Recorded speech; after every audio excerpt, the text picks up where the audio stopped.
साम्राज्य, सामान्यांचा असामान्य आवाज। 4 तास ताटकळलेले विडी कामगार संतापले अन ठिय्या केले। सहाय्यक कामगार आयुक्त विडी कामगारांची माफी मागितली। विडी कामगारांना शासन निर्णयानुसार लागू किमान वेतन फरकास मिळावे याकरिता लाल बावटा विडी कामगार संघटनेच्या वतीने सहाय्यक कामगार आयुक्त कार्यालय यांच्याकडे 1690 दावे 2017 साली दाखल केले। यावर गेली 4 वर्ष सुनावणी चालू असून अद्याप याचा निकाल लागत नाही।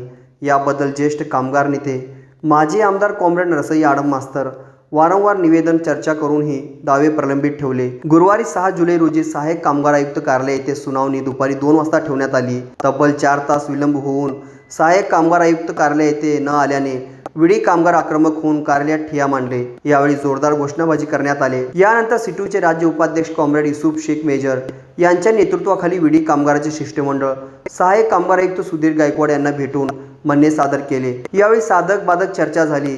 सदर दाखल केलेले दावे 1 महिन्याच्या आत निकाली काढणार असून पुढील सुनावणी सोमवार 10 जुलै रोजी सकाळी 11 वाजता सहाय्यक कामगार आयुक्त कार्यालय येथे घेणार असल्याचे सहाय्यक कामगार आयुक्त सुधीर गायकवाड यांनी बैठकीत सांगितले।